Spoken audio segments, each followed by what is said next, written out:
Meus irmãos, muita paz, que Jesus possa nos fortalecer cada vez mais nessa senda das nossas missões. A missão, como bem disse a nossa irmã Aurelene, é algo que fazemos com amor. Tudo que fazemos com amor deixa de ser tarefa, obrigação, dever e passa a ser missão. Eu vou ler aqui um trecho do livro Tratado dos Evangelhos, que fala sobre a predição do nascimento de Jesus. E vamos tratar desse assunto em homenagem ao Dia das Mães, mas também eu quero tecer um comentário a respeito do dia de hoje, que é comemorado o Dia do Enfermeiro. Não é isso, professora Marisley? O dia da enfermagem. O quanto que a enfermagem foi importante nesses 3 anos de pandemia. Os enfermeiros são preparados para cuidar do paciente, administrar a unidade hospitalar e amparar os médicos diante dos seus trabalhos de cura. Uma boa assessoria na área da enfermagem, tanto para a parte administrativa quanto para a parte técnica, é de fundamental importância para o sucesso de uma unidade de saúde. Na Europa, muitos enfermeiros administram hospitais, porque ele é preparado também para isso. A atividade da enfermagem, ela nasceu com a fé, com as irmãs de caridade, com aqueles que estavam ali ajudando e servindo, em nome da sua fé, depois, nos tempos de Jesus, em nome da fé cristã. Então, que todos os nossos irmãos enfermeiros, ou da enfermagem, seja enfermeiro, auxiliar técnico, técnico de enfermagem, recebam o nosso abraço. E aqui está nossa irmã Marisley, que tem lutado, tem trabalhado toda a sua vida em prol da enfermagem no ambiente acadêmico, com seus artigos científicos, seus trabalhos, sendo uma professora da área da saúde marcante e inesquecível. Parabéns. Muito bem. Predição do nascimento de Jesus. No 6º mês de gravidez de Isabel, o anjo Gabriel foi enviado por Deus a Nazaré, uma cidade da Galileia. É o primeiro momento em que toda a Bíblia, em que toda a Escritura fala na cidade de Nazaré. Uma cidade da Galileia, e apareceu a Maria, que era virgem. O anjo entrou onde ela estava e lhe disse: Alegra-te, ó cheia de graça, o Senhor está contigo. Bendita és tu entre as mulheres. Ela ficou intrigada com aquelas palavras e perguntava a si mesma o significado da saudação. Porém, o anjo continuou: Não temas, Maria, porque conquistaste a benevolência do Senhor. Conceberás e darás à luz um filho, e tu o chamarás Jesus. Ele será grande e será chamado Filho do Altíssimo. O Senhor Deus lhe dará o trono de Davi, seu pai.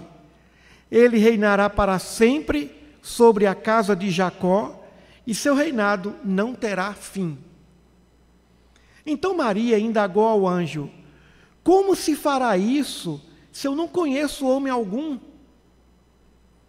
O anjo respondeu: O Espírito Santo virá sobre ti, e o poder do Altíssimo te envolverá em sua sombra. Por isso, o santo que vai nascer será chamado Filho de Deus. Também Isabel, tua parenta, concebeu um filho na velhice, e ela, que era chamada estéril, está no 6º mês, Para Deus, nada é impossível. O anjo disse isso para ela. Para Deus, nada é impossível. Maria então disse: Eis aqui a serva do Senhor. Faça-se em mim segundo a sua palavra. E o anjo retirou-se. Só isso que ela disse. O comentário no Tratado dos Evangelhos é curto. É objetivo, mas depois nós vamos tecer mais algumas reflexões. A gravidez de Maria, cujo nome significa a obstinada, é realidade incontestável à luz do estudo reencarnatório e dos fenômenos de materialização. É perfeitamente possível que uma célula espermática ou até mesmo um óvulo fecundado tenha se materializado no organismo reprodutor da jovem de Nazaré. Isso ocorreu porque a encarnação de Jesus foi a mais especial que existiu no orbe terrestre. Ou seja, não era qualquer célula espermática, óvulo. Se tratava de encarnação de um espírito puro, de um espírito perfeito. E não tinha, naquele tempo, um organismo perfeito para conceber um espírito perfeito.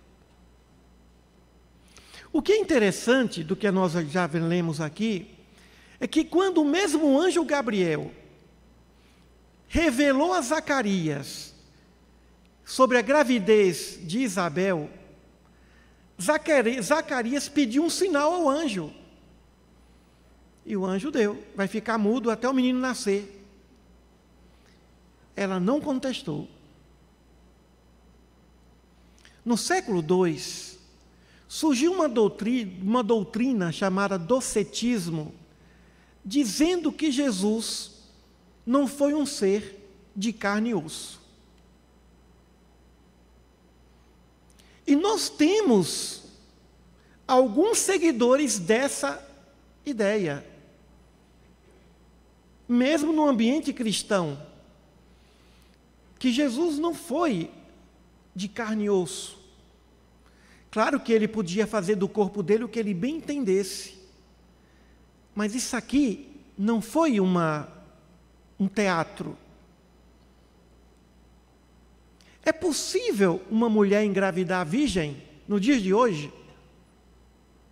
Sim, através da inseminação artificial, sem nenhum contato com o homem. É possível, a ciência prova. E daqui a algum tempo, vai se provar também que é possível se materializar no corpo de alguém algum tipo de célula. O que é mais fácil? Se materializar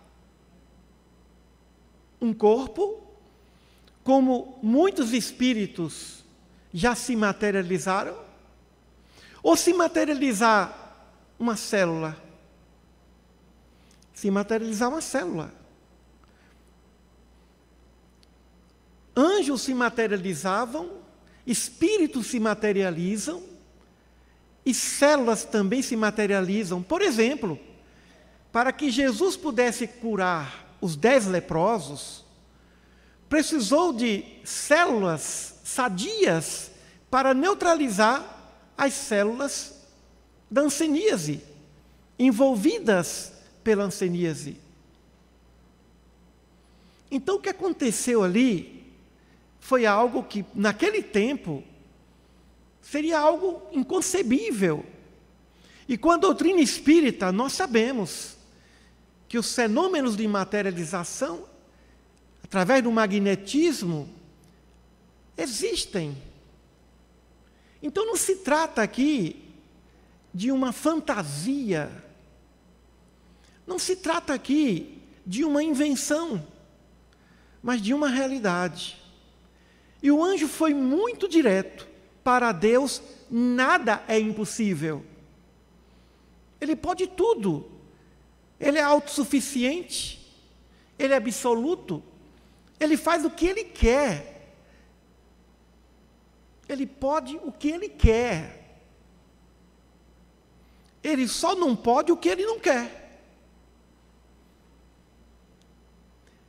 Quando nós estudamos os evangelhos, nós percebemos que não há um versículo dos 4 evangelhos, Mateus, Marcos, Lucas e João, que não tenha uma fundamentação científica da ciência moderna e da ciência espírita.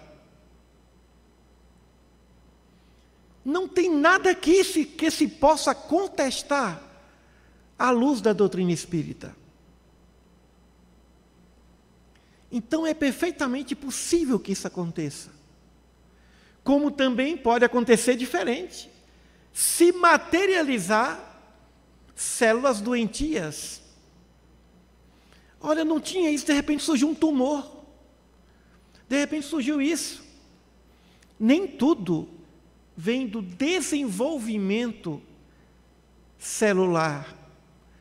Mas muitas coisas acontecem em nossos corpos que vêm como força magnetizadora que se materializa. Por exemplo, certas doenças, certas enfermidades. O indivíduo fez todos os exames, de repente vê uma coisa diferente. Tanto pode haver para o bem, como para o sofrimento. Que também é um bem, mas é um bem que incomoda. Não é um bem que causa alegria, prazer. É um bem que causa dor. Vamos continuar.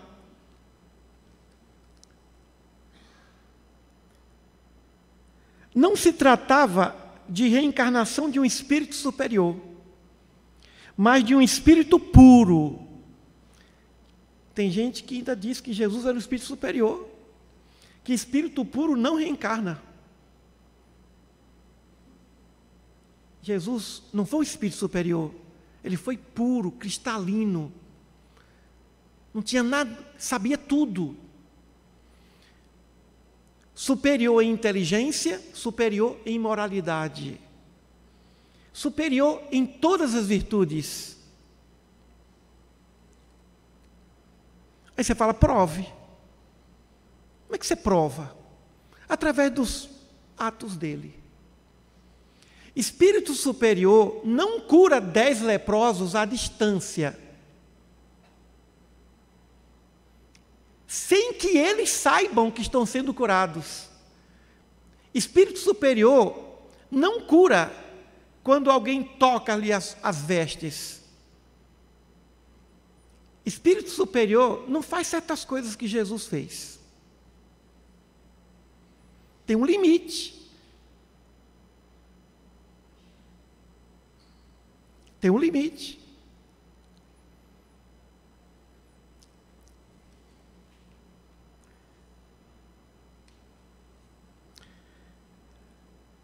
A reencarnação do espírito superior, mas de um espírito puro, perfeito, em altíssimo grau de intelectualidade e de moralidade.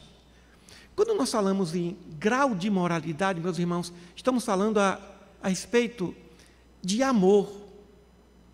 Quando falamos em evolução intelectual, estamos a falar de evolução de sabedoria. E de moralidade, sentimento, amor. Amor pleno. A organização fluídica do perispírito do Cristo era incomparavelmente complexa. Não haveria em corpos comuns a substância material orgânica que originasse e mantivesse, durante uma gestação humana, o vínculo vibratório apropriado à encarnação de um ser de elevada pureza. Tudo, no entanto, foi preparado e executado sob a égide da equipe espiritual de Jesus. E isso foi há muito tempo. O preparo espiritual da jovem Maria foi decisivo e preponderante. Veio com essa missão. Joaquim e Ana eram os pais de Maria de Nazaré, segundo o proto-evangelho de Tiago. Antes do nascimento da filha, Ana também recebeu a visita do anjo Gabriel, que ele anunciou o nascimento da futura mãe do Messias. A mãe de Maria de Nazaré chamava-se Ana, e também recebeu a visita de Gabriel, avisando que ela seria mãe da futura mãe do grande Messias, do tão esperado Messias, que os essênios estavam há décadas esperando, há séculos esperando. Então, o que aconteceu com Maria, também aconteceu com sua mãe, Ana. Até a concepção de Maria, Ana era considerada estéril. Joaquim desencarnou e deixou sua esposa e sua única filha ainda criança. Maria cresceu sob forte influência, era descendente do rei Davi e por isso pertencia à linhagem de uma realeza judaica. A humildade, a disciplina e a coragem de Maria foram exigidas no instante da anunciação feita pelo anjo. São virtudes necessárias para a encarnação do amor e da sabedoria. A anônima Nazaré e a simples Galileia ganham destaque nas Escrituras Sagradas. O Messias, denominado Jesus, nasceria na Judéia, palco das tradições religiosas do judaísmo, mas fora concebido na Galileia, nome que significa região cercada, em Nazaré, uma cidade nunca antes citada pelo Velho Testamento. A sabedoria do Pai manifesta-se quando há humildade, disciplina e coragem. Humildade para reconhecer e assimilar a fé e a verdade. Disciplina para preservar na boa conduta e no bom proveito do tempo. Coragem para superar obstáculos que tentem impedir a vitória final do bem em cada ciclo evolutivo do espírito. A Mãe Santíssima conquistou a benevolência do Senhor graças a essas três virtudes celestes, bases da fé, da esperança e da caridade. A vinda excelsa de Jesus encontrou em Maria de Nazaré a personificação do amor e da sabedoria de Deus, no sublime verbo que se fez luz. Eis aqui a serva do Senhor, faça-se em mim segundo a sua palavra. Fidelidade condicional. Depois disso, ela sofreu a desconfiança do noivo. Sofreu a desconfiança do noivo, José, que amava Maria, mas que resolveu, de forma silenciosa, sem escândalo, se distanciar dela. Não ia mais casar. Até que, através da mediunidade onírica, José, em sonhos, recebeu também um aviso dizendo que o que estava sendo gerado em Maria tinha uma finalidade superior espiritual e falou de Jesus, do Messias tão esperado. E José então acatou. E José então entendeu, aceitou. Maria sofreu com aquela distância. Provavelmente o que aconteceu com a sua mãe, que sua mãe contou, um anjo apareceu para anunciar. Então ficou fácil para Maria. Vou agir como minha mãe agiu também. Vejamos como é importante o exemplo das mães. mais do que as palavras, os exemplos. Todos nós, em algum momento da vida, recebemos incumbências, revelações, que para nós parece uma coisa difícil de acontecer. Por exemplo, escrever o Tratado dos Evangelhos. Eu nunca pensei que eu tivesse condições de escrever um Tratado dos Evangelhos. Estudar da forma que foi estudado, 15 anos, quase 20 anos. 5 anos foi para escrever o livro dos Evangelhos, mais 15 para escrever o tratado. Eu fico lendo alguns autores espíritas que têm uma linguagem, uma erudição, que escrevem muito melhor do que eu, infinitamente melhor do que eu, mas não foi dado a eles a missão. Aí Jesus escolheu uma alma sem grande talento e disse: é você que vai escrever. Escreveu. É assim que realmente eu penso. Quando você lê autores que eu não vou aqui citar nomes, eu fico impressionado, gente, mas que talento! Se esse talento se dedicasse a escrever, comentando os evangelhos, que beleza não seria esse trabalho. Mas aí chegou a missão.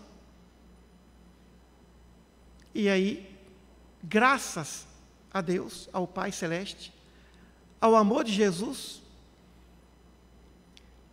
e provavelmente a assistência de Santo Agostinho, diretor do trabalho dessa obra, e seus assessores, e a nossa amada doutrina espírita, foi possível fazer esse trabalho, que vem colaborar com a literatura espírita, que vem colaborar com o estudo dos evangelhos pela doutrina espírita. Então, em algum momento, chega a missão. Quando eu pensei em escrever um livro sobre Jesus, eu pensei em outra coisa, não veio uma ideia de estudar. Mas aos poucos a gente teve que aceitar. No primeiro momento, nós pensamos: eu não tenho capacidade para isso. Por exemplo, de ser mãe. Nenhuma mulher que engravida, ou nenhuma mulher que educa, porque mãe não é só a mulher que engravida, mãe é toda mulher que educa. No primeiro momento, ela se sente insegura. Aqui tem um ser que dependerá de mim, plenamente, totalmente de mim. E precisa, desde o momento da concepção, do amparo. Nenhuma gestante tem controle sobre sua gestação. É um fenômeno em que a mulher não tem poder algum, muito menos o pai. Não sabe o que vai sair dali. E vem a incerteza. Nenhuma mulher se acha devidamente preparada para ser mãe, mas aceita a missão. E esse preparo surge aos poucos, ao longo da trajetória da maternidade. Assim também a paternidade. Pai é todo homem que se faz mãe diante dos seus filhos. Mãe não é apenas uma condição fisiológica da mulher. Mãe é virtude. Mãe é uma virtude que inclusive se poderia dar a Deus.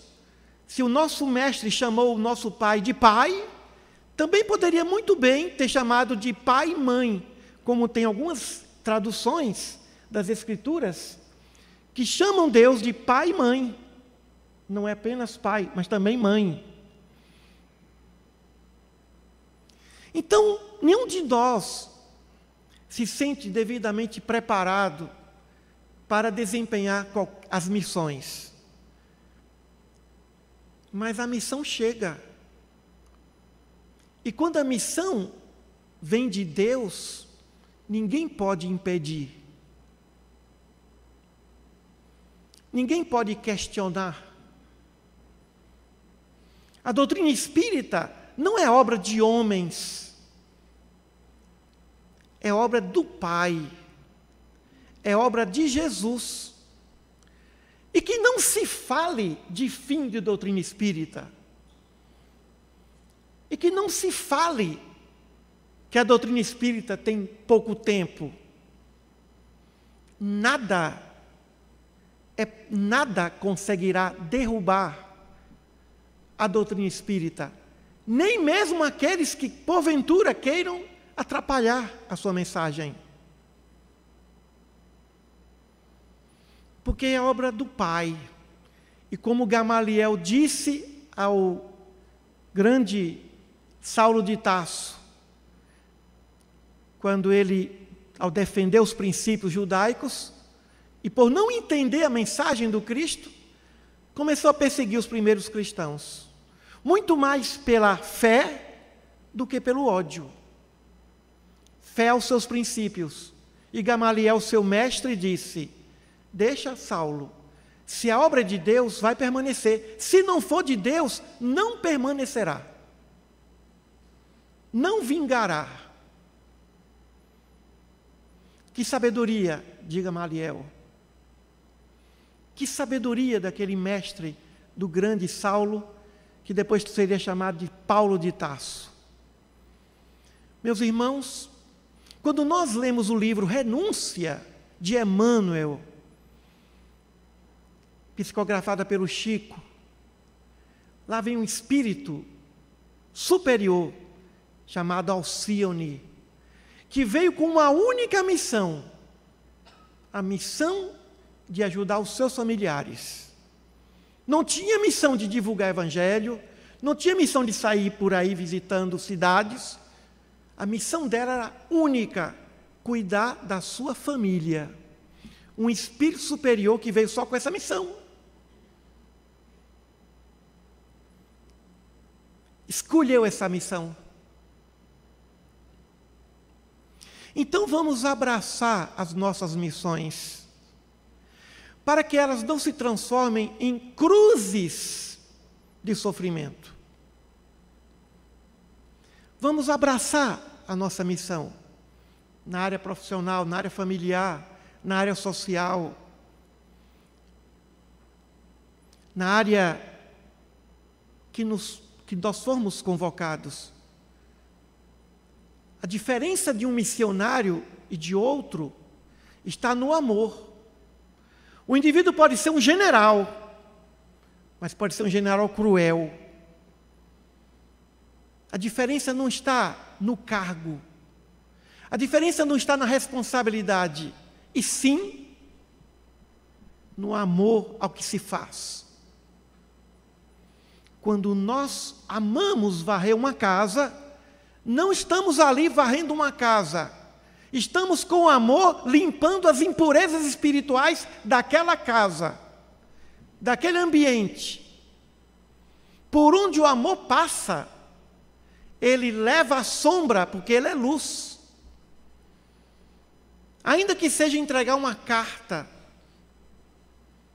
quando você bate a porta, entrega a carta ou deixa a carta na caixa do correio, diga sim, que essa carta encontre paz e que a paz chegue-se lá através dessa correspondência. Tudo que se faz com amor se transforma em luz. Antes, o nosso mestre, a cruz era o sinônimo, era símbolo do que existia de pior em Roma. Era o pior martírio que os romanos inventaram. Mas depois que o amor foi crucificado, o que era antes sombra, treva, símbolo da criminalidade, passou a ser santo símbolo do amor. Então abracemos nossas missões, os nossos deveres, e apenas digamos: aqui está uma serva do Senhor, um servo do Senhor, sem questionar. Toda gravidez é abençoada, e por isso que a vida deve ser preservada. Toda gravidez não é por acaso. Não existe acaso quando se fala em gravidez. Nenhuma família surge do acaso. Toda família vem com um propósito. E precisamos amar primeiro os nossos familiares, cuidar deles, darmos o melhor a eles. O melhor de nós. Maria era uma menina, era uma criança, não tinha nem 18 anos, e aceitou a missão, e assumiu a missão, e sofreu com ele aos pés da cruz. Foi a luz que protegeu seu filho a vida inteira, porque chegou o momento que ela ficou viúva. José desencarnou. E Jesus e seus irmãos cuidavam dela. E no momento da cruz, a principal preocupação de Jesus era com a mãe. Mãe, eis aí teu filho, apontando para João Evangelista. E disse para João, eis aí a tua mãe, ou seja, cuida da minha mãe. A maior preocupação de Jesus na cruz foi: eu quero que alguém cuide da minha mãe.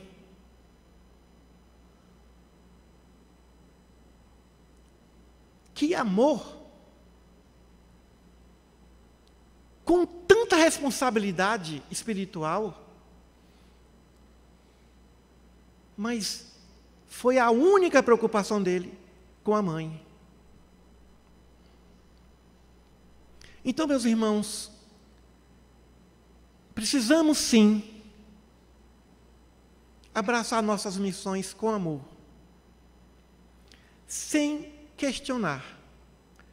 E no momento de desespero, porque vem o desespero, e no momento do sofrimento, porque chega o sofrimento, vamos pensar: para Deus nada é impossível, e Ele pode tudo, e Ele vai me dar forças para superar, para vencer, para transformar esse sofrimento numa limpeza que purifica o espírito, num beneplácito que purifica a alma, numa candura que suaviza o gemido do sofredor.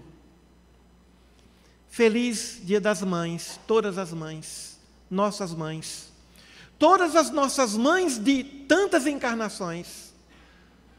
Quantas mães já tivemos, quanto ainda as teremos, mas bem-aventurada a Mãe Nossa da presente encarnação,